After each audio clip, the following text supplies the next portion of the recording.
ও মেরে মুহতারাম ভাইও তো বলতেছিলাম, আল্লাহ পাক রব্বুল আলামিন পানির উপর নূরের তাজাল্লি ফেললেন।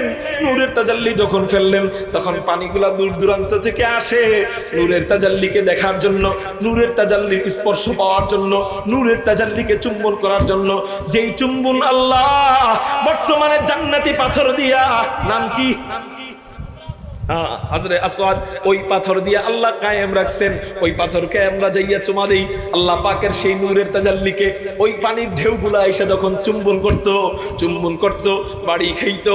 বাড়ি খাইতে খাইতে এক পর্যায়ে এমন হয় নিচের থেকে পানিগুলা সইরা যায়, কিন্তু পানির উপরের বুদবুদি যে ফেনা, এই ফেনাগুলা জমা হইতে থাকে। আপনারা আমাকে বলেন, সাগরের পারে যারা গেছেন, হাত যদি এমনি দিয়ে রাখেন ঢেউয়ের মধ্যে, ঢেউ আপনার হাতের মধ্যে বাড়ি খাবে, ঢেউগুলা পানিগুলা চলে যাবে, কিছু ফেনা হাতে থাকবে কি থাকবে না?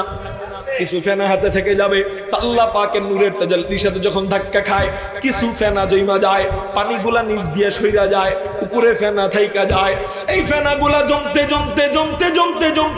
এমন অবস্থা হয়, যখন বিশাল বড় এক এরিয়া নিয়ে এই ফেনাগুলা অবস্থান করে, তখন আল্লাহ পাকের আদেশে চতুর্দিক থেকে পানিগুলা এমন এক চাপ দেয়, বিশাল বড় এক ঢেউ চতুর্দিক থেকে এমন ভাবে চাপ দেয়, সব ফেনাগুলা একত্রিত হইয়া জমাট বস্তুতে পরিণত হয়ে যায়। ওই জিনিসটাই 51,10,00,000 বর্গ কিলোমিটারের পৃথিবী হয়ে যায়। अंधुके दीवाना बाश रचखाही बासु लेकिन अंधुके दीवाना बाश बा मुहम्मद हुश बासु बा खुदा दीवाना बाश। একজন মানুষ কামেল হওয়ার জন্য 4টা শর্ত। কয়টা বলেন? 1 নাম্বার, সে আলেম হবে। 2 নাম্বার, সে আবেদ হবে, ইবাদত গুজার বান্দা হবে। 3 নাম্বার, সে আকিল হবে, তার যুক্তির জ্ঞান ভালো থাকবে, তার আকল ভালো থাকবে, ব্রেন ভালো থাকবে। 4 নাম্বার, সে আশিক হবে। এই 4টা যার ভিতরে আছে, সে মুকাম্মেল, পরিপূর্ণ একজন বুজুর্গ। শয়তানের ভিতরে আল্লাহ 4টার মধ্যে 3টা দিয়েছিলেন পরিপূর্ণভাবে। শয়তানের চেয়ে বড় আলেম বর্তমান দুনিয়ায় আর কেউ নাই, এত জানে। শয়তানের চেয়ে বড় আবেদও এখন কেউ নাই। শয়তানের চেয়ে বড় যুক্তিবাদী আকেল এখন কেউ নাই। আল্লাহ এত জ্ঞান শয়তানকে দিয়েছিলেন। এই জন্যই তো আল বিদায়া ওয়ান নিহায়া নামক কিতাবে রয়েছে, শয়তানকে বলা হয় মুআল্লিমুল মালাইকা, এক সময় বলা হতো ফেরেশতাদের সর্দার। এত জ্ঞান আল্লাহ তাকে দিয়েছিলেন, মাগার একটা জিনিসের কমতির কারণে আল্লাহ তাকে ফেরেশতাদের সর্দারের থেকে নামটা কাইটা জাহান্নামের আসামির সর্দার বানায় দিলেন। সেই একটা জিনিসের নাম হলো ইশক। বলেন কি? ইশক। এটা শয়তানের ভিতরে নাই, এই জন্য আল্লাহ পাক রব্বুল আলামিন তার ইবাদতগুলো কবুল করেন নাই। আর্জেন্টিনা আর ব্রাজিল গোল দেয়, পোলাপানকে আস্তে চিল্লায় না জোরে চিল্লায়? চিল্লানোর চোটে মনে হয় যেন অ্যাটম বোমা, পুরা বাড়ি ঘর কাইপা যায়, ঘুম ভেঙে যায়, এত জোরে জোরে চিৎকার দেয়। তো এখন যদি বলি গোল দিছে আর্জেন্টিনা, তো আস্তে বলো। কয় না ভাই, আস্তে বলতে পারি না। কেন? কয় ভালোবাসা উতলে উঠে, ওদের প্রতি প্রেম বেড়ে যায়, তখন চিৎকার অটোমেটিক আইসা যায়। ওদের প্রতি প্রেম যখন আসে, চিৎকার অটোমেটিক এসে যায়। আল্লাহর প্রতি প্রেম থাকলে তার নামটা যখন বলতে পারি, তখন তো অটোমেটিক চিৎকার আসে না। তার মানে বোঝা গেল মহাব্বত আর প্রেম আর্জেন্টিনা আর ব্রাজিলের প্রতি। আল মারউ মা মান আহাব্বা, যার সাথে যার মহাব্বত, তার সাথেই তার কিয়ামত হবে। মহাব্বত যদি রাখতা আল্লাহ এবং তার রাসূলের সাথে, আল্লাহ এবং তার রাসূলের সাথে মহাব্বত রাখলে কি হয়? আল্লাহ এবং তার রাসূলের সাথে যারা মহাব্বত রাখে না, তখন যুদ্ধ লাগলে পলায়ে যাওয়ার ধান্দা খুঁজে এয়ারপোর্টে 40 থেকে 60,000 লোক প্রথম দিনেই সিরিয়াল ধরে। মাগার যখন আল্লাহ এবং তার রাসূলের সাথে মহাব্বত মিলে যায়, সন্তান শহীদ হয়, বাবা শহীদ হয়, মা শহীদ হয়, নিজের পা গুলা বিকলঙ্গ হয়ে যায়, ল্যাংড়া হয়ে যায়, হাতুড় হয়ে যায়, তারপরেও এক হাত দিয়া জিহাদের ময়দানে ঝাঁপায়া পড়ে। ঠিক না বে? ঠিক। আল্লাহর সাথে মহাব্বত দুনিয়াতে দেখায় দেয়, আল্লাহ হাসরের ময়দানে জান্নাতের মধ্যে আল্লাহর কাছাকাছি রাখে। তো তো বলতেছিলাম আস্তে বলার মধ্যে ইশক পাওয়া যায় না, জোরে বলার মধ্যে কি পাওয়া যায়? ইশক পাওয়া যায়। এই জন্য যখনই বলবো একটু চিৎকার দিয়ে বলবো, আল্লাহকে খুশি করব, একটু প্রেম প্রেম ভাব নিয়ে বলবো, একটু পাগলামি নিয়ে বলবো, তো কি হবে? বলে ওই পাগলামিটাই আমাকে জান্নাত পর্যন্ত নিয়ে যাবে ইনশাআল্লাহ। আমি আপনাদের সামনে একটি আয়াতে কারিমা তেলাওয়াত করেছি। আল্লাহ পাক বলেন, ইয়ারফাইল্লাহুল্লাযীনা আমানু মিনকুম ওয়াল্লাযীনা উতুল ইলমা দারাজাত। আল্লাহ এখানে যেই কথাটা বলতেছেন, এটা বলার আগে আপনাদেরকে আমি বলি, দুনিয়াতে সম্মান চায় না কে? এমন কোন মানব আছে সম্মান চায় না? আচ্ছা আপনারা আমাকে বলেন তো, মেথরের কাজ যে করে, এটা বাহ্যিকভাবে দেখতে সম্মানের কাজ না অসম্মানের কাজ? অসম্মানের কাজ, মানে বাহ্যিকভাবে। কিন্তু ওই মেথরের যে লিডার, সেও কিন্তু সম্মান চায়। কি? আপনি যেন তার কাজের প্রশংসা করেন, না তুমি চমৎকার ভাবে পরিষ্কার করেছো ডাস্টবিন, অতএব তোমাকে আমরা সবসময় আগামীতে এই এলাকার ডাস্টবিন পরিষ্কারের জন্য ডাক দিব। যদিও এটা অসম্মানের কাজ, কিন্তু সে সম্মান চাইতেছে এই কাজেও। তাইলে দুনিয়াতে যত নিকৃষ্ট কাজই থাকুক না কেন, সে ওইটা করার পরেও কি চাবে বলেন? সম্মান। তাহলে দুনিয়াতে প্রত্যেকটা মানুষ সম্মান চায়, কিন্তু সম্মান কোথায়? আল্লাহ জানাই দিতেছেন এই আয়াতে, ইয়ারফাইল্লাহুল্লাযীনা আমানু মিনকুম ওয়াল্লাযীনা উতুল ইলমা দারাজাত। আল্লাহ পাক রব্বুল আলামিন বলেন, যারা ঈমানদার, ঈমান এনেছে এবং যারা ইলম প্রাপ্ত, বুঝেন? এক নাম্বার কি এনেছে, দুই নাম্বার কি করেছে? ইলম প্রাপ্ত, মানে যাদেরকে ইলম দেওয়া হয়েছে। আল্লাহ বলতেছেন ওয়াল্লাযীনা উতুল ইলমা দারাজাত, শুরুতে ইয়ারফাইল্লাহুল্লাযীনা আমানু, আল্লাহ তাদের সম্মানকে বাড়িয়ে দিবেন। চিৎকার দিয়ে বলেন সুবহানাল্লাহ। আবারও মরে গেছে, চিৎকার দিয়ে বলেন না সুবহানাল্লাহ। আমার গলা ভাঙ্গা, আপনাদের কি গলা ভাঙ্গা? হ্যাঁ মুহতারাম হাজিরিন, এক নাম্বার যারা ঈমান এনেছে এবং যাদেরকে ইলম দান করা হয়েছে, তাদের সম্মান বাড়ায় দেয় কে? তাদের সম্মান কেমন? চলেন একটু ইতিহাস থেকে জানি। আল্লাহ পাক রব্বুল আলামিন শুরুতে ছিলেন একা। কি বলেন? সাদা চোখে আপনি আমি দেখতেছি আসমান, সাদা চোখে দেখি জমিন, এগুলা কিছুই ছিল না। ছিলেন একমাত্র আমার আল্লাহ। বলেন না, ছিলেন একমাত্র কে? আল্লাহর নামটা একটু চিৎকার দিয়ে বলেন, কে? ছিলেন একমাত্র আল্লাহ। আল্লাহ পাকের মনে চাইলো, আল্লাহ পাক খেল চালু করবেন, তো কেমনে চালু করবেন? কি দিয়ে চালু করবেন? আল্লাহ হাজারো কোটি মাখলুক বানাইলেন। এবার হাজারো কোটি মাখলুক বানাইলেন, হাজারো কোটি মাখলুক আল্লাহ পাকের তাসবিহ জপে, ঘোড়া চিহি চিহি করে, বিড়ালে মেও মেও করে, গরু বাছুরে হাম্বা হাম্বা করে, সাপ ফিস ফিস করে। কিন্তু আসলে এগুলা কোনো সাপের আওয়াজ নয়, এগুলা মেও মেও আমার আপনার ভাষায়, কিন্তু প্রত্যেকটা প্রাণী ও ওর ভাষায় আল্লাহকে ডাকতে থাকে। ও ওর ভাষায় আল্লাহকে ডাকতে থাকে। ও মেরে মুহতারাম ভাইও, আল্লাহ পাক রব্বুল আলামিন কুরআনুল কারীমের মধ্যে জানায় দেয়, ইউসাব্বিহু লিল্লাহি মা ফিস সামাওয়াতি ওয়া মা ফিল আরদ। আসমান এবং জমিনের মাঝখানে যা কিছু আছে, সবকিছু আল্লাহ পাকের তাসবিহ জপতে থাকে। আল্লাহ পাক রব্বুল আলামিন সাপ বানায়, ও ফিস ফিস করে আমার আপনার কাছে ফিস ফিস, কিন্তু ও ওর ভাষায় আল্লাহকে ডাকে। আল্লাহ কুকুর বানায়, কুকুর ঘেউ ঘেউ করে, আপনার আমার ভাষায় ঘেউ ঘেউ, কিন্তু ও ওর ভাষায় আল্লাহকে ডাকতে থাকে।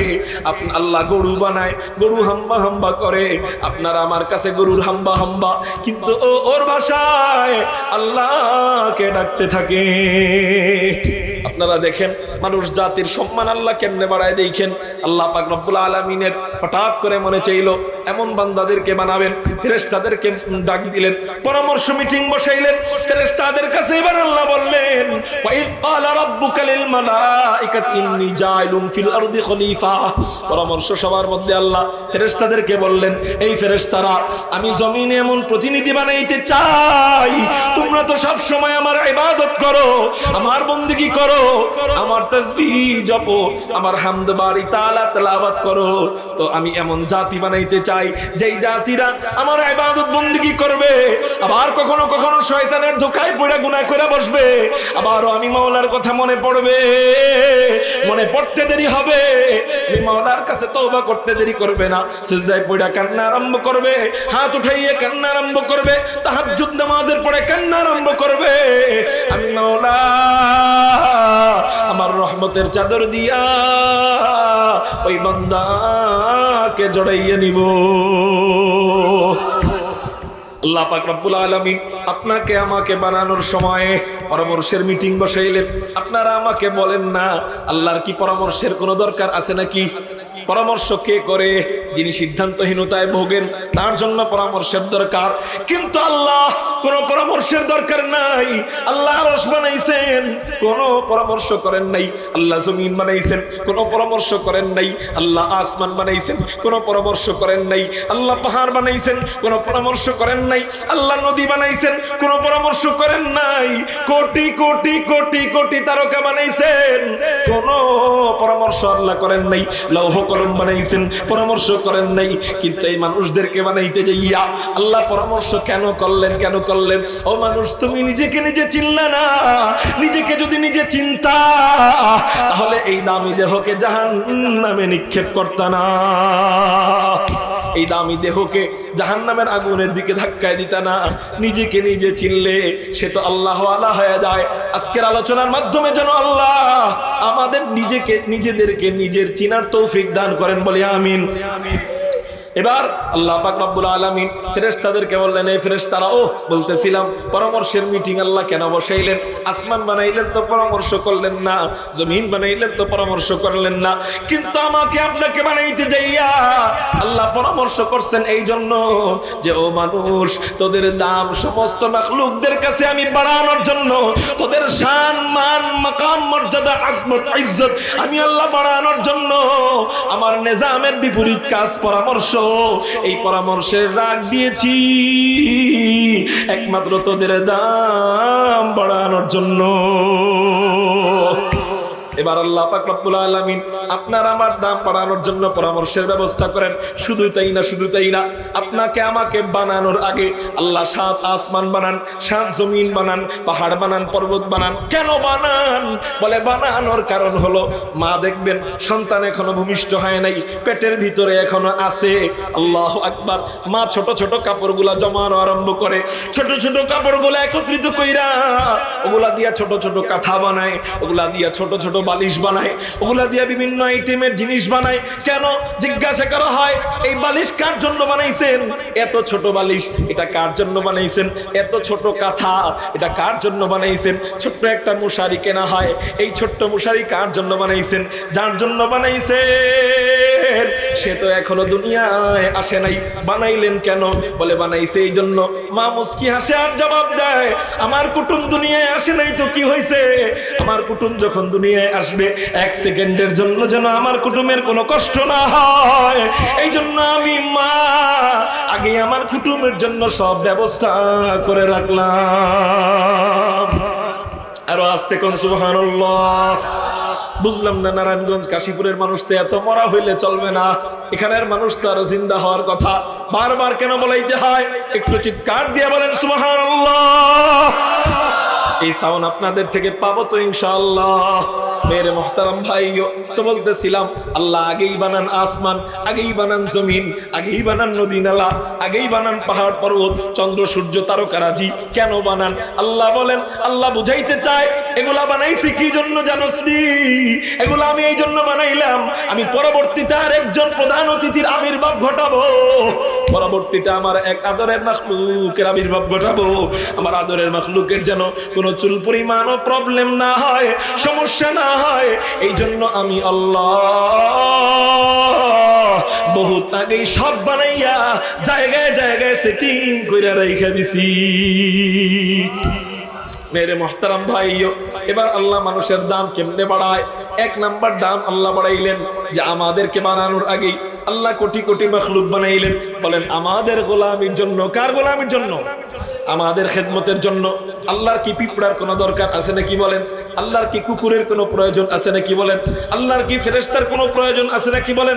আল্লাহর জিনের কোনো প্রয়োজন আছে নাকি বলেন? কোন মাখলুকের প্রয়োজন আল্লাহর নাই। আল্লাহ এগুলা বানাইলেন কেন? নদী বানাইলেন কেন? সাগর বানাইলেন কেন? চন্দ্র বানাইলেন কেন? সূর্য বানাইলেন কেন?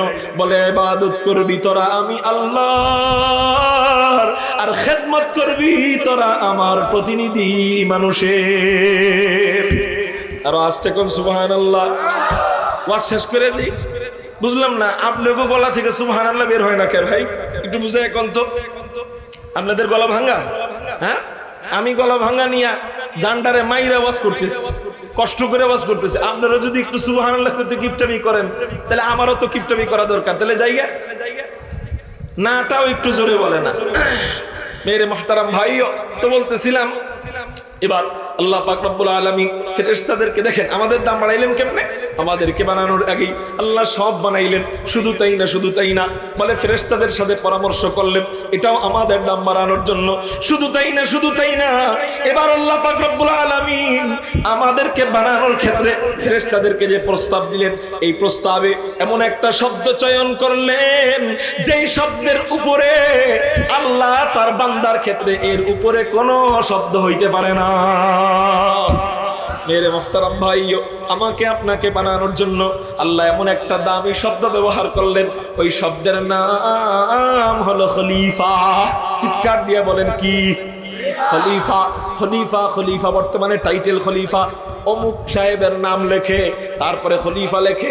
আল্লামা শাহ আহমদ শফি রহমতুল্লাহ আলাই, আল্লামা আহমদ শফির নাম যখন লেখা ছিল, আল্লামা আহমদ শফি রহমতুল্লাহ আলাইহির নামের নিচে লেখা ছিল খলিফা আওলাদে রাসূল সৈয়দ হুসাইন আহমদ মাদানী রহমতুল্লাহ আলাই।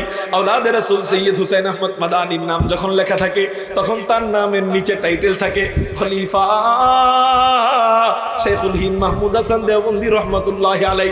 আবার শেখুল হিন্দ মাহমুদ হাসান দেওবন্দির নাম যখন লেখা থাকে তখন লেখা থাকে খলিফা রশিদ আহমদ গাঙ্গুহি রহমতুল্লাহ আলাই, মোল্লা মাহমুদ রহমতুল্লাহ আলাই।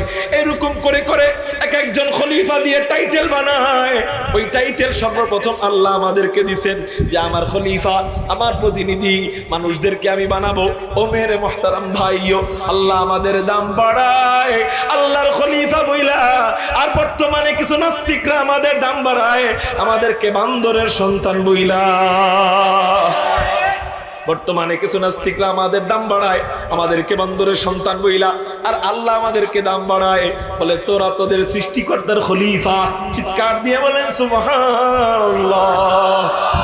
দেখেন আল্লাহ আমাদেরকে ধাপে ধাপে দাম দিতেছেন কি দিতেছেন না? আল্লাহ আমাদেরকে ধাপে ধাপে দামি বানাইতেছেন কি বানাইতেছেন না? আল্লাহ আমাদেরকে ধাপে ধাপে দামি বানাইতেছেন। ও মেরে মুহতারাম ভাইও, ধাপে ধাপে যখন দামি বানায়, চলেন আরেকটু সামনের দিকে যাই। এবার ফেরেশতাদেরকে যখন আল্লাহ প্রস্তাব পেশ করলেন, ফেরেশতারা জবাব দিলেন আল্লাহ ক্বালু আতাজালু ফিহা মাইয়ুফসিদু ফিহা ওয়া ইয়াসফিকু দিমা ওয়া নাহনু নুসাব্বিহু বিহামদিকা ওয়া নুকদ্দিসু লাক। আল্লাহ ওই মানুষদেরকে বানানোর দরকার নাই যারা জমিনের মধ্যে রক্তপাত করবে, যারা জমিনের মধ্যে মারামারি করবে, ওদেরকে বানানোর কোনো প্রয়োজন নাই। ওই যে দেখেন না বর্তমানে ইসরায়েলে মারামারি হয়, ফিলিস্তিনে মুসলমানদেরকে মারা হয়। ও মেরে মুহতারাম ভাইও, ওটাই তো যেন ফেরেশতারা বলছিলেন আল্লাহ ওদেরকে বানানোর দরকার নাই। ওয়াসফিকুদ দিমা, ওরা জমিনে অনর্থক রক্তপাত করবে, ওদেরকে দিয়ে কি করবেন? ওয়া নাহনু নুসাব্বিহু বিহামদিকা ওয়া নুকদ্দিসু লাক। আল্লাহ আমরাই তো আপনার গুণকীর্তন বর্ণনা করি, আমরাই তো আপনার পবিত্রতা বর্ণনা করি। এটা বলার পর আল্লাহ বলেন এই শুনে রাখ, এখন দেখেন মানুষের দাম আল্লাহ আরো কত বাড়ায়। ফেরেশতাদেরকে জানায় দেয় এই ফেরেশতারা শুনে রাখ, পরামর্শ সবাই মতামত সবাই দিতে পারে, কিন্তু রায় দেনেওয়ালা একজন হয়। রায় দেনেওয়ালা কয়জন হয়? একজন হয়।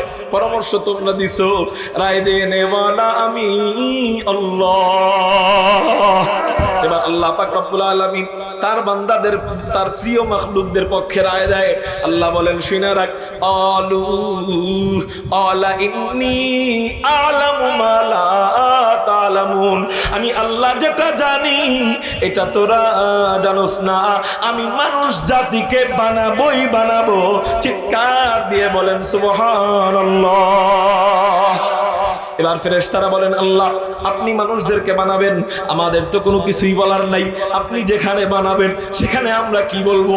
কিন্তু আল্লাহ বলেন না, আপনি মানুষদেরকে কি দিয়া বানাবেন, কোন ধাতু দিয়া বানাবেন, আপনি মানুষদেরকে স্বর্ণ দিয়া বানাইবেন নাকি রূপা দিয়া বানাইবেন, আপনি আসমান বানাইছেন কি দিয়া। তাফসীরের কিতাবের মধ্যে পাওয়া যায় প্রথম আসমান আল্লাহ বানান হলুদ জমরুদের পাথর দিয়া, দ্বিতীয় আসমান বানান সাদা রূপা দিয়া, তৃতীয় আসমান বানান লাল স্বর্ণ দিয়া, চতুর্থ আসমান আল্লাহ বানান আবারও সাদা রূপা দিয়া, পঞ্চম আসমান আল্লাহ বানান লাল ইয়াকুতের পাথর দিয়া, ষষ্ঠম আসমান বানান সবুজ জমরুদের পাথর দিয়া, সপ্তম আসমান আল্লাহ কোনো পাথর দিয়া বানান না, কোনো স্বর্ণ দিয়া বানান না, কোনো রূপা দিয়া বানান না, সপ্তম আসমান আল্লাহ পাক রব্বুল আলামিন নূর দিয়া বানান।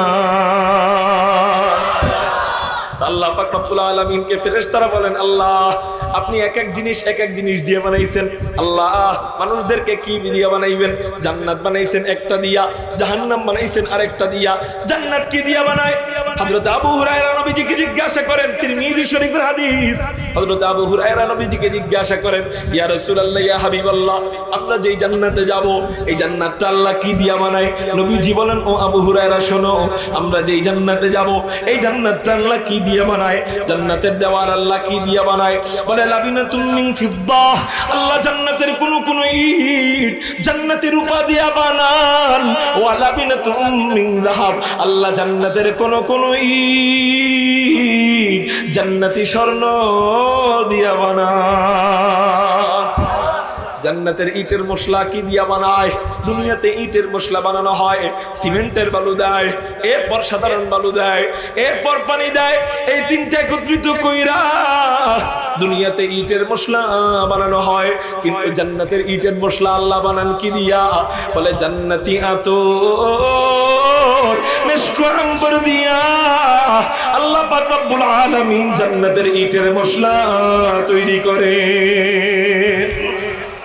এই জন্যই তো জান্নাতের ইটের ঘ্রাণ কেমন, জান্নাতের দেওয়ালের ঘ্রাণ কেমন। নবীজি হাদিসের মধ্যে বলেন জান্নাতীরা যখন জান্নাতে যাবে 40 বছর দূর থেকেই জান্নাতীরা জান্নাতের দেওয়ালের ঘ্রাণ পাইতে থাকবে।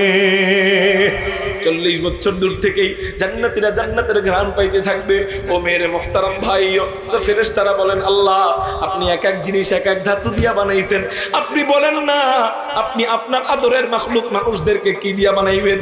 এবার আল্লাহ বলেন ও ফেরেশতারা শুইনা রাখ, আমি আমার আদরের মাখলুকদেরকে কোন সম্বোধন করলেন, সম্মান নাকি অসম্মান?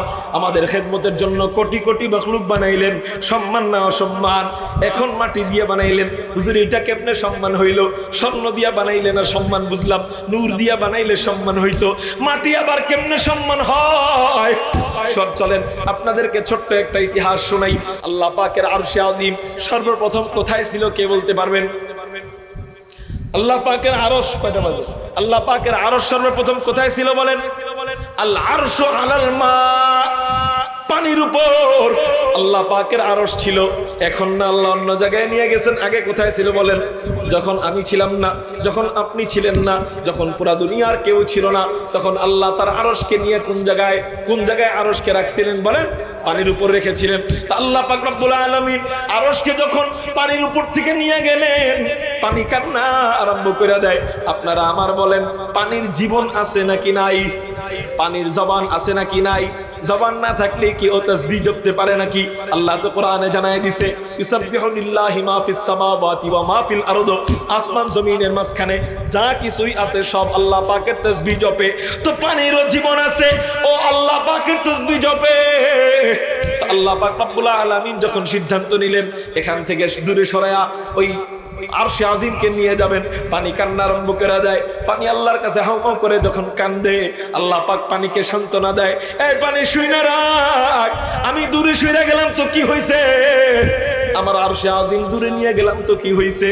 আমি আল্লাহ তোরে সান্ত্বনা দিলাম দুই ভাবে।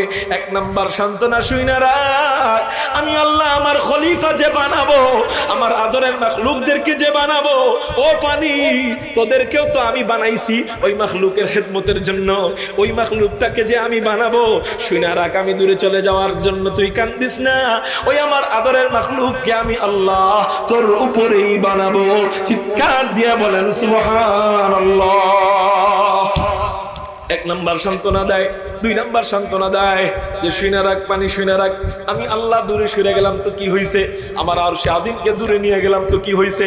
আমার নূরের তাজাল্লি তোর উপর ফালাবো। নূরের তাজাল্লি কেমন? দেখতে কেমন?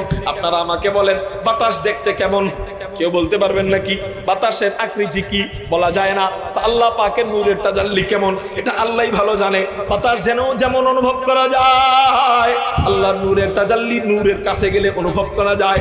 ও মেরে মুহতারাম ভাইও, আল্লাহ পাক রব্বুল আলামিন ওই পানিকে বললেন, এই পানি শোন, আমার নূরের তাজাল্লি তোর উপর আমি ফালাবো। আমাকে না দেখার বিরহ যন্ত্রণা, আমার আরশকে কাছে না পাওয়ার বিরহ যন্ত্রণা, তোরা আমার নূরের তাজাল্লিকে দেখা মিটাবি। এবার আল্লাহ পাক রব্বুল আলামিন আরশে আজিম থেকে নূরের তাজাল্লি ফেলেন। আপনারা কে বলতে পারবেন কোন জায়গায় নূরের তাজাল্লি ফেলছে? বর্তমানে ওই জায়গার নাম কি? হ্যাঁ হ্যাঁ হ্যাঁ, জোরে বলেন। পুব্বা মানি কইছে, আপনারা একজনে কইছে, তালে তালে সবাই কইতেছে। না না না, আল্লাহ পাক তার নূরের তাজাল্লি ফেললেন, ওই জায়গার নাম হলো বর্তমানে জাবালে নূর। তো বরাবর উপরে জাবালে নূর বরাবর কোন মসজিদ বর্তমানে? হ্যাঁ, তাও পারে না। ও কইছে। আল্লাহু আকবার। আল্লাহ পাক রব্বুল আলামিন বাইতুল্লাহ বরাবর ফেললেন। বলেন কোন বরাবর ফেললেন? বাইতুল্লাহ বরাবর ফেললেন, নূরের তাজাল্লি ফেললেন। একটু হইছে ওই হযরতেরটা, ওই হযরত বলছিলেন যে বাইতুল মামুর মসজিদ। তো বাইতুল মামুর কোথায়? বাইতুল মামুর হলো ফেরেশতাদের মসজিদ, 7 আসমানের উপরে, সম্ভবত 4র্থ আসমানে বাইতুল মামুর মসজিদ। ওই মসজিদটা হলো বাইতুল্লাহ বরাবর। তাহলে বাইতুল মামুর যেটা যেই বরাবর, বাইতুল্লাহ একই বরাবর। তো মেরে মুহতারাম ভাইও, তো বলতেছিলাম আল্লাহ পাক রব্বুল আলামিন পানির উপর নূরের তাজাল্লি ফেললেন। নূরের তাজাল্লি যখন ফেললেন, তখন পানিগুলা দূর দূরান্ত থেকে আসে নূরের তাজাল্লিকে দেখার জন্য, নূরের তাজাল্লির স্পর্শ পাওয়ার জন্য, নূরের তাজাল্লিকে চুম্বন করার জন্য। যেই চুম্বন আল্লাহ বর্তমানে জান্নাতি পাথর দিয়া, নাম কি? হাজরে আসওয়াদ, ওই পাথর দিয়ে আল্লাহ কায়েম রাখছেন। ওই পাথরকে আমরা যাইয়া চুমা দেই, আল্লাহ পাকের সেই নূরের তাজাল্লিকে ওই পানির ঢেউগুলা এসে যখন চুম্বন করত, বাড়ি খাইতো। বাড়ি খাইতে খাইতে এক পর্যায়ে এমন হয় নিচের থেকে পানিগুলা সইরা যায়, কিন্তু পানির উপরের বুদবুদি যে ফেনা, এই ফেনাগুলা জমা হইতে থাকে। আপনারা আমাকে বলেন, সাগরের পারে যারা গেছেন, হাত যদি এমনি দিয়ে রাখেন ঢেউয়ের মধ্যে, ঢেউ আপনার হাতের মধ্যে বাড়ি খাবে, ঢেউগুলা পানিগুলা চলে যাবে, কিছু ফেনা হাতে থাকবে কি থাকবে না? কিছু ফেনা হাতে থেকে যাবে। আল্লাহ পাকের নূরের তাজাল্লির সাথে যখন ধাক্কা খায়, কিছু ফেনা জমা যায়, পানিগুলা নিচ দিয়ে সইরা যায়, উপরে ফেনা থাইকা যায়। এই ফেনাগুলা জমতে জমতে জমতে জমতে জমতে জমতে এমন অবস্থা হয়, যখন বিশাল বড় এক এরিয়া নিয়ে এই ফেনাগুলা অবস্থান করে, তখন আল্লাহ পাকের আদেশে চতুর্দিক থেকে পানিগুলা এমন এক চাপ দেয়, বিশাল বড় এক ঢেউ চতুর্দিক থেকে এমন ভাবে চাপ দেয়, সব ফেনাগুলা একত্রিত হইয়া জমাট বস্তুতে পরিণত হয়ে যায়। ওই জিনিসটাই 51,10,00,000 বর্গ কিলোমিটারের পৃথিবী হয়ে যায়। বিজ্ঞান কি বলে? বিজ্ঞান বলে এই পৃথিবী বিস্ফোরণের মাধ্যমে হয়েছে। আমরাও বলি হ্যাঁ বিস্ফোরণের মাধ্যমে হয়েছে, কথা ঠিক তোমাদের, কিন্তু এর আগের কথা তো তোমরা জানো না, এটা আমরা বলি। শুনে নাও ওই বিস্ফোরণ কেমনে হয়েছে। এক হাতে তো তালি বাজে না, 2 হাত লাগাইলে না আওয়াজ হবে। তো বিস্ফোরণ তো এমনিই হয় না, কিছু একটা ঘটছে, এই জন্যই তো বিস্ফোরণ হয়েছে। তো ওই ঘটাটা কি ঘটা? বলে ওই ঘটাটা হলো আল্লাহ পাকের আদেশে চতুর্দিক থেকে যখন ফেনাকে বাড়ি মারছে পানিগুলা, আর ফেনা জমছে কেমনে? আল্লাহর নূরের তাজাল্লিকে চুম্বন করতে আসছিল পানি, ওই পানির উপরের ফেনাগুলা জমতে জমতে একত্রিত হয়েছে, পানি সরে গেছে, মাগার ফেনা জমা আরম্ভ করছে। এবার আল্লাহর নূরের আল্লাহ পাকের আদেশে দূর থেকে পানিগুলা যখন ধাক্কা দিল, ধাক্কা দেওয়ার পরে পুরা পানির চাপে ফেনাগুলা জমাট বস্তুতে পরিণত হয়ে গেল। ওই জমাট বস্তুই হলো আমাদের বর্তমানে মাটি। সুবহানাল্লাহ। কালকে বাড়িতে যাই করেন মেরে মুহতারাম ভাইও। এবার জমাট প্রস্তুতি যখন পরিণত হয়, এবার আল্লাহ ফেরেশতাদেরকে আদেশ করেন, মাঠ ওই গোলাকার পৃথিবী, মাটির উপরের চামড়াকে বলা হয় আদিম। কি বলা হয়? আদিম। উপরের চামড়াকে বলা হয় আদিম। আব্বাজান আদমের নাম কি? আদম। আল্লাহ কোন চামড়া থেকে বানাইলেন? আদিম থেকে বানাইলেন। এই আদিম থেকে গেছে আদম। মেরে মুহতারাম ভাইও, তো ওই আদিম দিয়া আল্লাহ মানুষদেরকে তৈরি করলেন। এখন প্রশ্ন হইল হুজুর, ওই যে প্রশ্ন, আল্লাহ স্বর্ণ চয়েস করলেন না কেন মানুষদেরকে বানানোর ক্ষেত্রে? আল্লাহ রূপা চয়েস করলেন না কেন? হীরা চয়েস করলেন না কেন? আল্লাহ মাটি চয়েস করলেন কেন? উত্তর শুনে নেন এবার। স্বর্ণ আল্লাহর নূরের তাজাল্লির সাথে ঘষা খাওয়ার পরে তৈরি হয় নাই। আল্লাহু আকবার। রূপা আল্লাহ পাকের নূরের তাজাল্লির সাথে বাড়ি খাওয়ার পরে তৈরি হয় নাই। হীরা আল্লাহ পাকের নূরের তাজাল্লির সাথে বাড়ি খাওয়ার পরে তৈরি হয় নাই। মাটি আল্লাহ পাকের নূরের তাজাল্লির সাথে পানি বাড়ি খাওয়ার পরে এরপর সেখান থেকে ফেনা তৈরি হয়ে মাটি তৈরি হয়েছে। অর্থাৎ মাটি তৈরি হওয়ার পিছনে আল্লাহ পাকের নূরের তাজাল্লির সাথে এক নিবিড় সম্পর্ক রয়েছে। সেখান থেকেই আমাদেরকে আল্লাহ পাক তৈরি করছেন। এবার বুঝেন, আমাদের মূল আসল হইল, আমাদের একেবারে কেন্দ্র বিন্দু হলো আল্লাহ পাক রব্বুল আলামিনের নূরের তাজাল্লির সাথে বাড়ি খাওয়া। কি খাওয়া বলেন?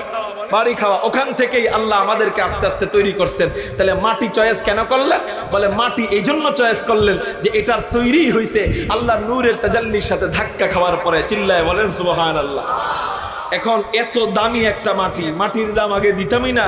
খালি মনে করি মাটির ভিতর থেকে খানা বের হয়, বলে খানা না, মাটি এত দামি যে এটা তৈরি হয়েছে আল্লাহর নূরের তাজাল্লির সাথে ধাক্কা খাওয়ার পরে। এবার বলেন মাটির দাম কম না বেশি? আল্লাহ জানায় দেয়, ওয়ালাকাদ কাররামনা বানি আদম, আমি মাটির সন্তানদেরকে সবচেয়ে সম্মানিত বানাইলাম।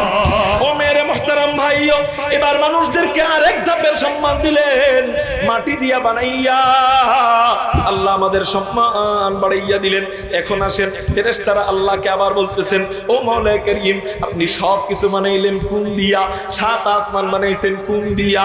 ওয়া ইযা আরাদা শাইআন আইয়াকুলা লাহু কুন ফায়াকুন, আপনি সব বানাইছেন কোন দিয়া? আসমান বানাইলেন কোন দিয়া?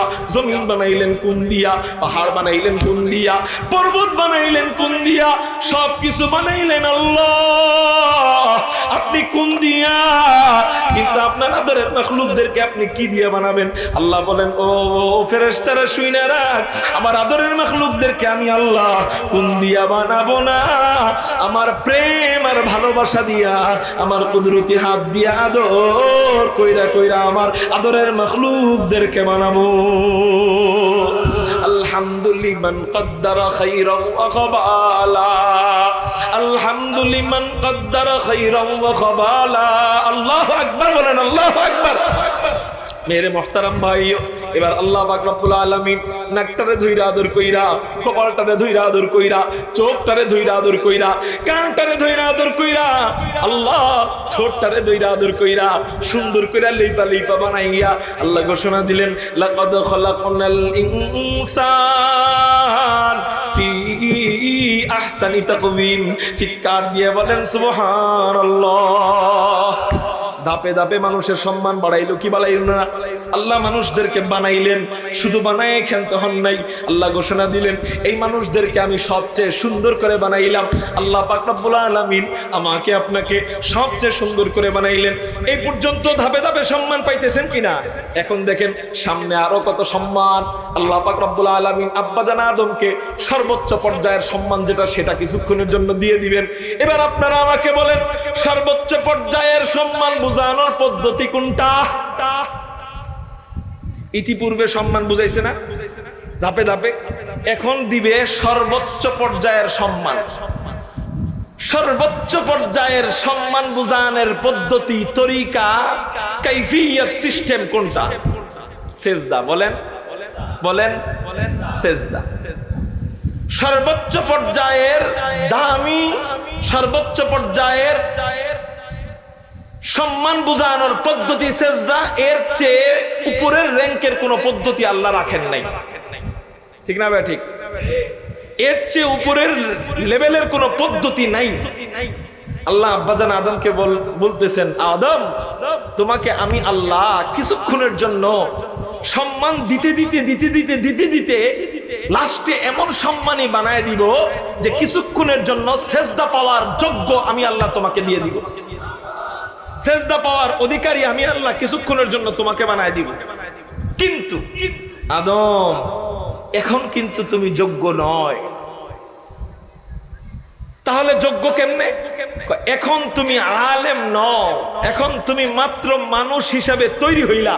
আগে তোমাকে আলেম বানাবো, আগে তোমাকে ইলম দিব, ইলম দিয়া তোমাকে সিজদা পাওয়ার মতো যোগ্য হিসাবে তৈরি করব, এরপরে তুমি ওই সম্মানের অধিকারী হইবা, এর আগে নয়। সুবহানাল্লাহ বলবেন না? এবার কেমনে আল্লাহ পাক অনুষ্ঠানের ব্যবস্থা করলেন? এই কথাগুলাই বলার জন্য পুরা ইতিহাস টানলাম। এখন না শুনলে বুঝবেন না। বাহিরে যারা মা বোনরা শুনতেছি, খুব মনোযোগ দিয়ে শুনবেন। মাইকের আওয়াজ যারা পাচ্ছি, খুব মনোযোগ দিয়ে শুনবেন। দেখেন আল্লাহ ধাপে ধাপে কত বড় বড় সম্মান দিল। হ্যাঁ, নিজের কুদরতি হাত দিয়া মানুষরে বানাইলো, আর কাউকে কিন্তু বানান নাই। পরামর্শ করলো, খলিফা বললো, মাটি দিয়া বানাইলো। কিন্তু সেজদার মতো সম্মানের চেয়ে ওগুলা কম না বেশি? সেজদার চেয়ে সেজদা বেশি সম্মান না ওগুলা বেশি সম্মান? সেজদা বেশি সম্মান। এটা আল্লাহ এখনো দিতেছেন না। কেন? বলে আমি তোমার এখনো আলেম বানাইনি, আগে আলেম বানাই এরপর। এবার আব্বাজান আদমকে আল্লাহ وعلم آدم الأسماء كلها ثم عرضهم على الملائكة فقال أنبئوني بأسماء هؤلاء إن كنتم صادقين। আল্লাহ পাক রব্বুল আলামিন আব্বাজান আদমকে নামের ইলম শিক্ষা দিলেন, বিভিন্ন কিছুর নাম শিখাইলেন, কত কিছুর নাম শিখাইলেন। কোরআন বলেন কুল্লাহা, সব কিছুর নাম শিখাইলেন। তাফসীরে রুহুল বয়ানের মধ্যে পাওয়া যায়। ও মেরে মুহতারাম ভাইও, আল্লাহু আকবার।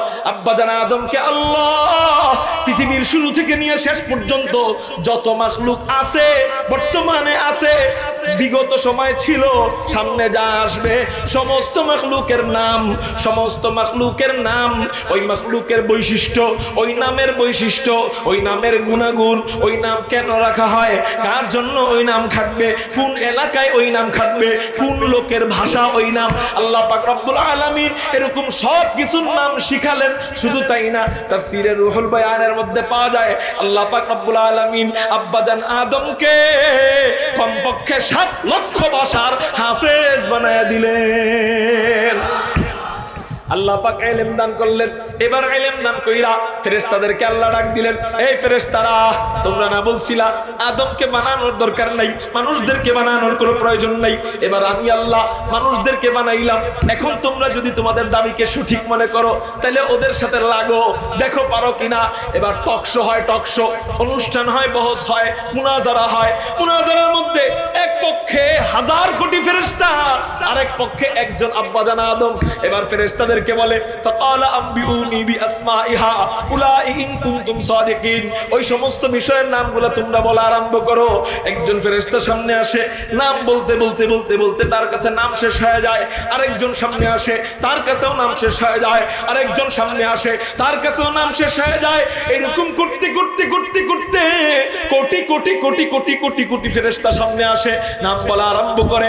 নাম বলতে বলতে নাম শেষ হয়ে যায়। এবার আব্বাজান একেবারে সবার কাছে যখন নামের জ্ঞান শেষ, এবার আব্বাজান আদমকে আল্লাহ বলেন, আদম তুমি নাম বলা আরম্ভ করে দাও। আল্লাহর আদেশে আব্বাজান আদম নাম বলতে থাকে, নাম বলা আরম্ভ করে। বলতে বলতে বলতে বলতে বলতে বলতে বলতে বলতে এমন অবস্থা হয় যুগের পর যুগ পার হয়ে যায়। ফেরেশতারা শুনতে শুনতে শুনতে শুনতে যখন ক্লান্ত হয়ে যায়, পরিশ্রান্ত হয়ে যায়, বলে আল্লাহ আর কতকাল নাম শুনবো, এত ইলম তুমি আল্লাহ দিছো। আলু সুবহানাকা লা ইলমা লানা ইল্লা মা আল্লামতানা।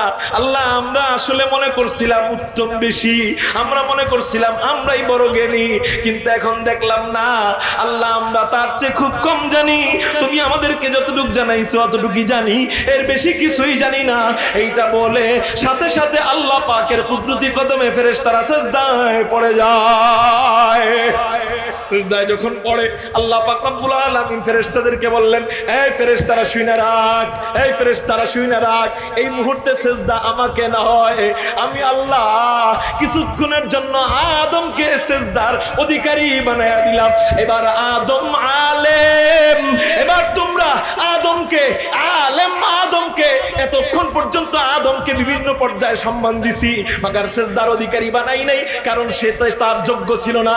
কিন্তু আমি আল্লাহ ইলম দিয়া, তাকে যোগ্যতা দিয়া, ইলমের বরকতে এত দামি এত দামি এত দামি বানাইলাম। ও ফেরেশতারা এবার শোনো, তোমরা আমাকে নয়, কিছুক্ষণের জন্য আলেম আদমকে সেজদা করা আরম্ভ করো। এবার ফেরেশতারা আব্বাজান আদমকে সিজদা করে। এটার লম্বা ইতিহাস, সামনে আমি আর যাব না। আমি যেই কথাটা আপনাদেরকে এই ইতিহাস থেকে বুঝাইতে চাইতেছি সেটা হলো, বলেন সিজদার মতো হাই কোয়ালিটির সম্মান আল্লাহ পাক রব্বুল আলামিন আব্বাজান আদমকে প্রথমেই দান করছেন না ইলম দেওয়ার পরে দান করছেন? তাহলে এবার চিন্তা করেন, একজন আলেমের দাম আল্লাহর কাছে কত বেশি। সিজদার চেয়ে হাই কোয়ালিটির সম্মান বোঝানোর কোনো পদ্ধতি নাই। ওই পদ্ধতিটা আল্লাহ তো এর থেকে দ্বিতীয় পর্যায়ের পদ্ধতি যেটা, সেটা দিতে পারতেন। শুধু সিজদাটা দিব কাকে? আল্লাহকে। তো আল্লাহ শুধু এটার জন্যই আল্লাহর জন্যই রেখা দিতে পারতেন। আদমকে এটা না দিলেও চলতো, অন্যটা দিতে পারতেন। কিন্তু এটারও মালিক কিছুক্ষণের জন্য আদমকে বানায় দিলেন, এটারও অধিকারী কিছুক্ষণের জন্য আদমকে বানায় দিলেন। কেন দিলেন? বলে ইলমের দাম, মানুষের দাম তো আছেই, পাশাপাশি ইলমের দাম বুঝানোর জন্য, আলেমের মর্যাদা বুঝানোর জন্য আল্লাহ নিজের সম্মানের দৌলত চার অধিকারী কিছুক্ষণের জন্য আদমকে দিয়ে দিলেন। চিৎকার দিয়ে বলেন সুবহানাল্লাহ। তাহলে এবার চিন্তা করেন, একজন আলেম কত দামি, একজন আলেম কত দামি।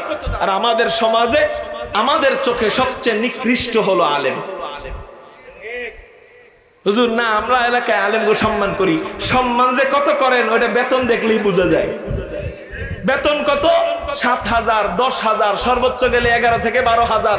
সারা মাস গাদার মতো খাটে, 12,000 টাকা বেতন পায়। তারপরেও কত কথা শুনতে হয়। সভাপতি কয় এই বিষয়ে বয়ান করবেন, সেক্রেটারি কয় না না ওই বিষয়ে করবেন, আবার ক্যাশিয়ার কয় টাকা তো আমি দেই, আমার হাত দিয়া দেই, অতএব আমি যেমনে ওয়াজ করতে কই সামনে কইবেন, অন্য কোনো বিষয়ে বয়ান করা যাবে না। এই জন্যই তো ইমাম, নেতাকে আমি বানাইছি গোলাম, সভাপতি হলো মসজিদের গোলাম। গোলাম হয়ে যেতে পারি না। আজকে চেচনিয়ায় মুসলমানরা মার খায়, বচনিয়ায় মুসলমানরা মার খায়, ফিলিস্তিনে মুসলমানরা মার খায়, আমেরিকায় মুসলমানরা মার খায়, ইসরায়েলিদের হাতে মার খায়, যাদের কোনো শক্তি ছিল না, যাদের নির্দিষ্ট কোনো এরিয়া ছিল না। কেন মার খায়? কেন মার খায়? বলে আল্লাহর মেহমানদেরকে আমরা নিচু করে ফেলছি, আল্লাহ আমাদেরকেও তাদের চোখে নিচু বানায় দিয়েছে। কথা বুঝেন নাই? এটা ইহুদি আর খ্রিস্টানের ষড়যন্ত্র, যে আলেম বানাইলে কিন্তু বেতন 10,000-এর উপরে উঠবো না। কারণ এটা যদি আলেম যদি 10,000-এর উপরে বেতন পায়, মানুষ কইবে আরে অমুকের বেটা ইঞ্জিনিয়ার, তো ইঞ্জিনিয়ার হয়ে বেতন পায় 50,000। অমুকের বেটা ডাক্তার হয়ে বেতন পায় 1 লাখ। তাইলে আমার বেটাও যদি আলেম বানায় 1 লাখ বেতন পাইতে পারে, তাহলে তারে আর ডাক্তার বানানোর দরকার কি? তারেও আলেম বানাই, আমার ছেলেকেও আলেম বানাই, আমার নাতিকেও আলেম বানাই, সেও 1 লাখ পায়, ইঞ্জিনিয়ারও 1 লাখ পায়, ডাক্তারও 1 লাখ পায়। তাহলে বাঙালি ভাই ছানিবে কোনটাকে? আলেমকে, যে সন্তানরা আলেম বানাই। কিন্তু এখন চিন্তা করে না, এখন চিন্তা করে না, ডাক্তার পায় 1 লাখ, ইঞ্জিনিয়ার পায় 2 লাখ, ওদিকে ব্যারিস্টার পায় 3 লাখ, আর নেতায় পায় 5 কোটি। আমার সন্তানরা যদি আলেম বানাই, ও পাবে 5,000, কোনো দরকার নাই। এটাই ইহুদি খ্রিস্টানের ষড়যন্ত্র। যারা মসজিদের মাহফিল করেন, জানি না আমার ওয়াজগুলাই মিডিয়ার ভাইরা ছাড়বে কিনা, কারণ গলা ভাঙ্গা। এরা আবার চয়েস করে যে কোন হুজুরের বেশি টানতে পারছে, সুর ভালো, হুঙ্কার দিতে পারছে, তাগো ওয়াজ ছাড়ে। গলা ভাঙ্গা নিয়ে একটা কথা সারা বাংলাদেশের মানুষদেরকে আমি এই মেসেজ দিতে চাই, বিশেষ করে কমিটিদের কাছে আমি এটা বলতে চাই। মাসে মাসে, বছরে বছরে যে মাহফিল করেন আপনারা, 3 লক্ষ 4 লক্ষ সাহেবের বেতন থাকে 10,000, 15,000। আমি বলবো আপনার মাহফিল করার কোনো প্রয়োজন নাই। ইমামের বেতন 40,000 আগে করেন। মাহফিলের ব্যবস্থা মসজিদের ভিতরে ইসলাহি মজলিসের ব্যবস্থা করেন। ইমামের বেতন না বাড়ায়া 5 লক্ষ 6 লক্ষ টাকা দিয়ে মাহফিল করার কোনো প্রয়োজন নাই। আপনার লজ্জা থাকা দরকার। এদিক দিয়ে ইমাম গাদার মতো খাটে, খতিব গাদার মতো খাটে, খাদেম আর মুয়াজ্জিন গাদার মতো খাটে, তাদের বেতন ঠিক মতো দেয় না। 100 টাকা 200 টাকা পকেট থেকে বেতন ভাগে দেয়, তারপরেও কাজটামি করে, অথচ মাহফিল করে 5-6 লাখ টাকা দিয়া। এদিকে দেখায় আমার টাকা আছে, ইমামের কাছে গেলে কোনো টাকা নাই। তাদেরকে বলবো, ওই সমস্ত কমিটিদেরকে বলবো, আপনাদের মাহফিল করার কোনো প্রয়োজন নাই। আপনারা মাহফিলের টাকা ইমাম সাহেবকে দেন, ইনশাআল্লাহ ওই এলাকায় হেদায়েত এসে যাবে ইনশাআল্লাহ। মাহফিল 5 লক্ষ 6 লক্ষ টাকা করে দেয়, আর ইমাম সাহেবের বেতন কত? 5,000, 6,000, 7,000, 10,000, আবার তাও নিয়মিত দেয় না। এদিক দিয়ে তারা আবার 1 লাখ টাকা হুজুর ভাড়া করে মাহফিল করতে পারে, হেলিকপ্টার দিয়ে আইনাও মাহফিল করতে পারে।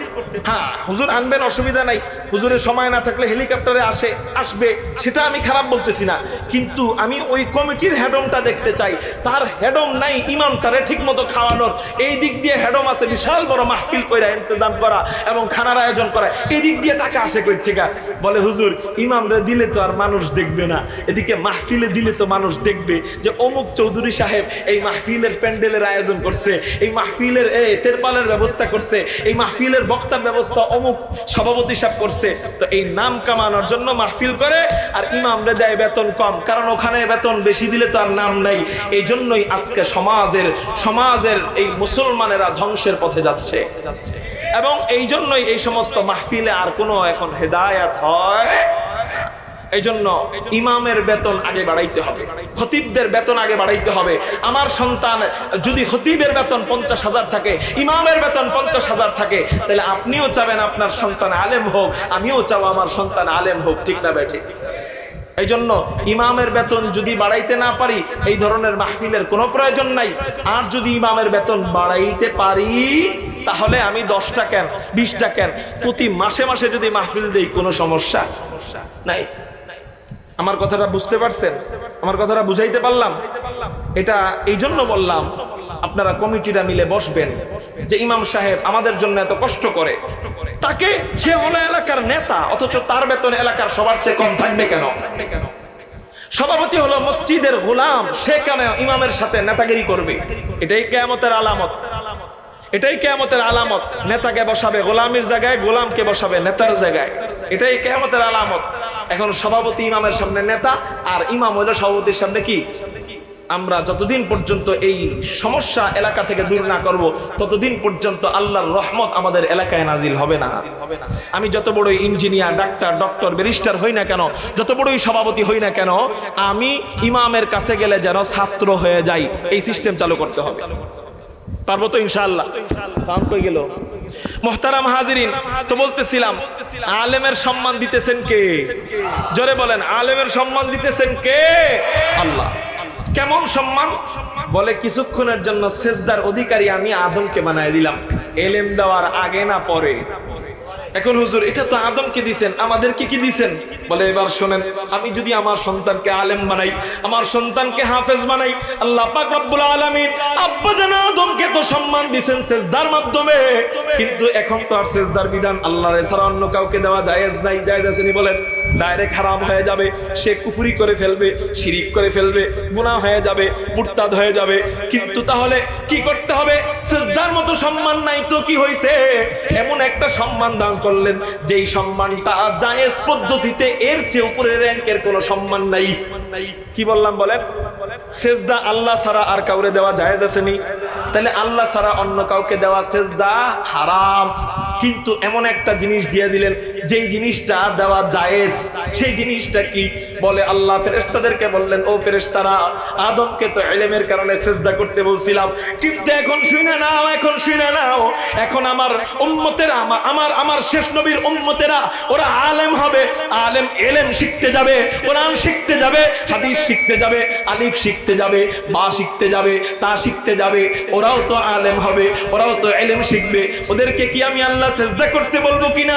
বলে না না না, সেজদা করতে বলবো না, ঠিক, সেজদার মালিক তো এখন বর্তমানে আমি আল্লাহ, সেজদা করতে বলবো না, ঠিক, কিন্তু এমন একটা দাম তাদেরকে দিব, এমন একটা সম্মান তাদেরকে দিব যেটা সেজদার পরের পর্যায়ে পড়ে যায়। সেটা হলো, ও ফেরেশতারা, ওই তলবে ইলম যে নাকি কোরআন শিখতে যায়, আলিফ শিখতে যায়, বা শিখতে যায়, তা শিখতে যায়, ওই তলবে ইলমের পায়ের নিচে তোমাদের নূরের দামি দামি পাখাগুলা বিছাইয়া দাও। আপনারা আমাকে বলেন, সেজদা দিলেন কাকে? এটা সম্মান বোঝানোর একটা পদ্ধতি। আবার বলেন আপনি আপনার মুরব্বী কারো সামনে শুয়ে পড়লেন, শুয়ে পড়ে বললেন, মুরব্বী আমার উপর দিয়ে যান। কি কোন জায়গা দিয়ে যান? এটাও কিন্তু আপনি বুঝাইতেছেন, যদিও সামাজিকভাবে একটু অন্যরকম লাগবে আমাদের কাছে, হ্যাঁ উপর দিয়ে কেন যাবে, কিন্তু আপনি বুঝাইতেছেন মুরব্বী আপনারে আমি সর্বোচ্চ পর্যায়ের সম্মান করি, জায়েজ পন্থার মধ্যে এর চেয়ে উপরে কোনো পদ্ধতি নাই যে আপনারে আমি বুঝাবো, এই জন্য আমি শুয়ে পড়লাম, এবার আপনি আমার উপর দিয়ে যান। জায়েজ পন্থায় এর চেয়ে উপরে কোনো পদ্ধতি নাই আপনাকে আমি বুঝাবো, থাকলে সেটা করতাম, কিন্তু এটাই সর্বোচ্চ পর্যায়ে জায়েজ যে আপনাকে আমি সম্মান বুঝাইলাম শুয়ে থাইকা যে মুরব্বী আপনি আমার উপর দিয়ে যান। ঠিক না ভাই? ঠিক বুঝাইতে পারলাম না? জায়েজ পন্থায় আল্লাহকে ছাড়া অন্য কাউকে সম্মান বোঝানোর ক্ষেত্রে এই শুয়ে পড়ার থেকে, নিজের উপর দিয়ে আরেকজনকে নেওয়ার থেকে এর চেয়ে উপরের কোনো সম্মান আছে কিনা আমার বলেন? সম্মান বোঝানোর ক্ষেত্রে এর চেয়ে উপরে আর আছে? নাই। তার মানে এটাই হাই কোয়ালিটির, এইটাই সর্বোচ্চ। আর এই সর্বোচ্চটা আল্লাহ কখন দেয়? আব্বাজানা আদমকে সেজদার অধিকারী কিছুক্ষণের জন্য আল্লাহ দিছিলেন এলেম দান করার পরে, মাগার আল্লাহ ফেরেশতাদের নূরের পাখাগুলা বিছায় দেয় আমাদেরকে এলেম দান করার পরে না, এলেম শিখার নিয়ত করলাম, শিখার জন্য ঘর থেকে বের হইলাম ওই সময় থেকেই। তারপরেও বলেন সন্তানদেরকে কেন আলেম বানাবো না? সমস্যা কোথায়? ইয়ারফাইল্লাহুল্লাযীনা আমানু মিনকুম আয়াত মনে আসেনি আপনাদের? আল্লাহ আমি বলছিলাম না সবাই সম্মান চায়, একজন মেথরও সম্মান চায়, সবাই সম্মান চায়, তাহলে সম্মান কোথায়? সম্মান আল্লাহ কোথায় দান করছেন? বলে আল্লাহ কোরআনুল কারীমের মধ্যে জানাই দিতেছেন, ইয়ারফাইল্লাহুল্লাযীনা আমানু মিনকুম ওয়াল্লাযীনা উতুল ইলমা দারাজাত। ঈমান আনার পরে যদি ইলম অর্জন করতে পারো, সন্তানদেরকে আলেম বানাইতে পারো, এদেরকে আল্লাহ পাক রব্বুল আলামিন এত সম্মানিত করবেন যে ফেরেশতাদের নূরের পাখাগুলা ওই বাচ্চার ওই তলবে ইলমের পায়ের নিচে 24 ঘন্টা বিছানো থাকবে। এরে মোহতারাম ভাইও, এবার আপনারা বলেন আলেমের সম্মান ইঞ্জিনিয়ারের থেকে, ডাক্তারের থেকে, ডক্টরের থেকে, ব্যারিস্টারের থেকে কম না বেশি? আপনারাই এখন প্রমাণ দিবেন কত বেশি, কত বেশি। একজন ডাক্তারের সম্মান শুধু হসপিটালের ভিতরে থাকে, একজন ডাক্তারের সম্মান শুধু হসপিটালের ভিতরে থাকে, একজন ব্যারিস্টারের সম্মান শুধু কোর্টের ভিতরে থাকে।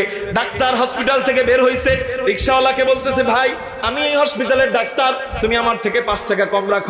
এবার ডাক্তারকে রিকশাওয়ালা ধমক দিয়া কয় এই মিয়া, রিকশাওয়ালা ধমক দিয়া কয় এই মিয়া আপনি ডাক্তার হইছেন, আপনি আমারে আরো বাড়ায় দিবেন কেন? কমাইতেছেন আপনি, বেশি বেশি কামান আমারে আরো বাড়ায় দিবেন, কমান কেন?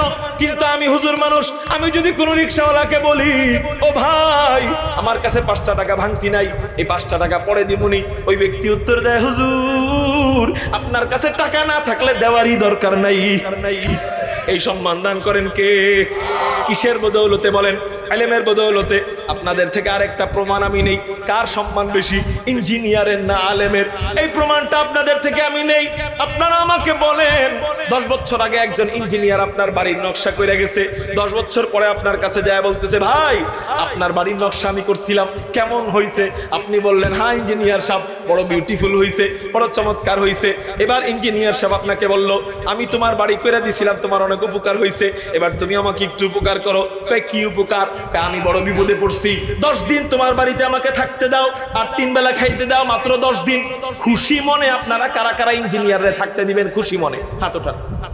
দিবেন কেউ? তা আমি যদি আপনাদের কাছে আইসা বলি ভাই আমি আপনাদের সামনে ওই যে ওয়াজ করছিলাম কাশীপুর মাঠে, তো আপনাদের আমি একটা বিপদে পড়ছি, মাত্র 10টা দিন রাত্রে বেলা আমারে থাকতে দেন আর 3 বেলা আমারে খাইতে দেন, খুশি মনে আল্লাহরে হাজির নাজির রেখা বলবেন খুশি মনে আমাকে গ্রহণ করবেন? কারা কারা হাত ওঠান। এটা কিসের বরকত? আমাকে কি আপনারা আগে চিনতেন নাকি? আগে তো অনেকে চিনতেন না, এই চামড়া আগেও কখনো দেখেন নাই, এই চেহারা আগে অনেকে দেখেন নাই, তারপরেও কেন আপনার বাড়িতে থাকতে দিবেন? কেন 3 বেলা খাবার দিবেন? বলে এটা আর কিছুই নয়, এটা আপনাদের দিলেও মহব্বত ইলমের কারণে। চিৎকার দিয়ে বলেন সুবহানাল্লাহ। তাহলে এবার বলেন সন্তানদেরকে আমি ডাক্তার বানাই, আমি ডক্টর বানাই, আমি ব্যারিস্টার বানাই এই আশায় যে আমার সন্তানের প্রশংসা মানুষ করবে, আমার সন্তানকে মানুষ সম্মান করবে। আমি বলবো যদি সম্মানের জন্যই শিক্ষা দেন তাহলে মাদ্রাসার কোনো বিকল্প নাই। মাদ্রাসায় পড়াইলেই দুনিয়াতে এবং আখিরাতে সর্বোচ্চ পর্যায়ের সম্মান পাওয়া যায়। এই জন্যই তো নবীজি বলেন তুমি আলেম হও, কুন আলিমান আও মুতাআল্লিমান আও মুস্তামিআন আও মুহিব্বান ওয়ালা তাকুন খালিসান, তুমি আলেম হও, যদি আলেম নাও হইতে পারো আলেমের ছাত্র হয়ে যাও, জান্নাতে যাওয়ার জন্য শর্ত আলেম হও, আলেম যদি নাও হইতে পারো ছাত্র হয়ে যাও, ছাত্র যদি না হইতে পারো তাহলে তার কথা মোতাবেক চলো, তাও যদি না হইতে পারো তাদেরকে মহব্বত করো, এই মহব্বতের উসিলায় আল্লাহ তোমাকে জান্নাতি বানায় দিবে। মেরে মোহতারাম ভাইও, আমার সন্তানকে আমি আলেম বানাবো, মানুষ সে জেনারেল শিক্ষায় শিক্ষিত করে কয়েকটা কারণে, এর মধ্যে একটা কারণ হলো সম্মান। এখন আপনারা বলেন সম্মান কোনটায় বেশি, আলেম বানাইলে না না বানাইলে? একটু আগের প্রমাণ আপনারা ইঞ্জিনিয়ারের উদাহরণের দ্বারা দিলেন। 2 নাম্বার আলেম, 2 নাম্বার জেনারেল শিক্ষায় শিক্ষিত করে এই জন্য যে সে নিজে ভালো মতো কামাই করে খাবে, ঠিক না? এই জন্যই তো 2 নাম্বার কারণ, সে নিজে ভালো মতো কামাই করে খাবে। 1 মিনিটে আপনাদেরকে আমি বুঝাইয়া দিই যে সে নিজে ভালো মতো কামাই করে খাবে। ভালো মতো কামাই শুরু করে কবে? 35 বছর বয়সে। কয় বছর? কমপক্ষে 35। একজন ডাক্তার উপযুক্ত হয় কয় বছর বয়সে? 35 বছর বয়সে। একজন ইঞ্জিনিয়ার ভালো ইঞ্জিনিয়ার হয় কয় বছর বয়সে? 35 বছর বয়সে অথবা 40 বছর বয়সে। ওখান থেকে কামাই আরম্ভ করলো, 35 বছর পর্যন্ত গাধার মতো খাটলো, পড়ালেখা করলো। এবার 35 বছর থেকে নিয়ে 60 বছর পর্যন্ত গাধার মতো খাটলো, টাকা কামাই করলো, কিন্তু রেস্ট তো এখনো নিল না। 60 বছর পরে এবার রেস্ট নেওয়ার সময়, সরকারি নিয়ম অনুসারে রেস্ট নেওয়ার সময় না, সরকারি নিয়ম অনুসারে রেস্ট নিবে। এই 60 বছর কি করছে বলেন? পিছনের 60 বছর আরামের জন্য কি করছে? আচ্ছা 35 বছর পড়ালেখা, বাকি 25 বছর কামাই। এখন বলেন কামাই করা কি পড়ালেখার চেয়ে সহজ না কঠিন? কঠিন না? তাহলে 60 বছরই সে কি করলো? খাটলো। কিসের আশায়? একটু আরামের আশায়। এবার 60 বছর পরে যখন সে ওই টাকা ভোগ করা শুরু করবে, তখন তার আরাম কি? 60 বছরে একটা বুড়ার ভিতরে কি কি ঢুকে যায়? ডায়াবেটিস ঢুকে যায়, প্রেসার ঢুকে যায়, হার্টের সমস্যা ঢুকে যায়, চর্বির সমস্যা এসে যায়, দাঁত পোকায় ধরা শুরু করে, দাঁত পড়তে আরম্ভ করে, দাঁত নরম হয়ে যায়। 25 বছর বয়সে যেমন মুরগির হাড্ডি চাবাইতে পারছে, এখন 60 বছর বয়সে সামনে পোলাও, বিরিয়ানি, কালিয়া, বিশাল বড় বড় মুরগির রান, এদিক দিয়ে খাসি, এদিক দিয়ে গরুর গোস্ত আছে, গুডাউন ভরা। মাগার ডাক্তার কইছে সকালবেলা একটা রুটি, রাত্রেবেলা একটা রুটি, তাও একটু সবজি দিয়া, দুপুরবেলা 1 কাপ চায়ের 1 কাপ ভাত, তাও একটু সবজি দিয়া, একেবারে টোটাল গরুর গোস্ত খাওয়া কিন্তু নিষেধ। দেশি মুরগি খাইতে পারবেন তাও 1 পিস। এরকম করে যখন শর্ত বাতলায় দিছে ডাক্তার, ডায়াবেটিস বাইরে যাবে, প্রেসার বাইরে যাবে, হার্ট ব্লক হয়ে যাবে, খাসি খাইলে হার্ট ব্লক হয়ে যাবে, গরুর গোস্ত খেলে চর্বি বেড়ে যাবে। এখন আর টাকা আছে কোটি কোটি, 60 বছর গাদার মতো খাটলো, মাগার ওই টাকা সে আর খায়া যাইতে পারলো না, অসুস্থ হয়ে গেছে। 60 বছর পরে আর খাইবে কি? এখন যা খায় রোগ বেড়ে যায়। একটু এসি কিনছে, এসির নিচে ঘুমাবে, কিন্তু 60 বছরের পরে আর এসির নিচেও তেমন থাকতে পারে না, হুক্কুর কাজ শুরু হয়ে যায়। তাহলে বলেন 60 বছর গাদার মতো খাটলেন, নিজে খায়া যাইতে পারলেন না, ওইটা রাইখা ব্যাংকের গুডাউনে রাইখা কবরে চলে গেলেন। তাহলে ওই টাকা কামায়া লাভ কি, যেটা নিজে ভোগ করতে পারলেন না? এই জন্যই তো হুজুররা 5-7 হাজার টাকা বেতন পাইলেও আমি বলি লাভ। কারণ কি? হুজুরদের বাড়িতে, হুজুরদের জায়গিরে, হুজুরদের মসজিদের যে জোহরের পরে, মাগরিবের পরে, ফজরের পরে খানা আসে, এই খানা এত মজা, খাদেমের 1 টিফিনকারি বাটি, আবার খতিবের 1 বাটি, আবার ইমামের আরেক বাটি, 3-4 বাটি যখন একত্রিত করা হয়, আমি মনে করি আপনাদের বাড়ির মধ্যে 3-4 দিনেও এত মজার তরকারি রান্না করা হয় না। এই খাওয়ান খাওয়ায় কে? রিজিকের মালিক কে? হুজুর এটা তো হুজুর পরের বাড়ির খাওয়ান খাইলো সে। আরে বেটা, পরের বাড়ির খাওয়ান খাইতেও যোগ্যতা লাগে। সে তো আর তোমার মতো সুদ খায় নাই, তাও তো পরের বাড়ির খাওয়ান সে সাইডা খায় নাই, আরেকজনের দিয়া দোয়া নিয়ে গেছে। হুজুর আপনারে আজকে ভালো দিতে পারলাম না, আগামীতে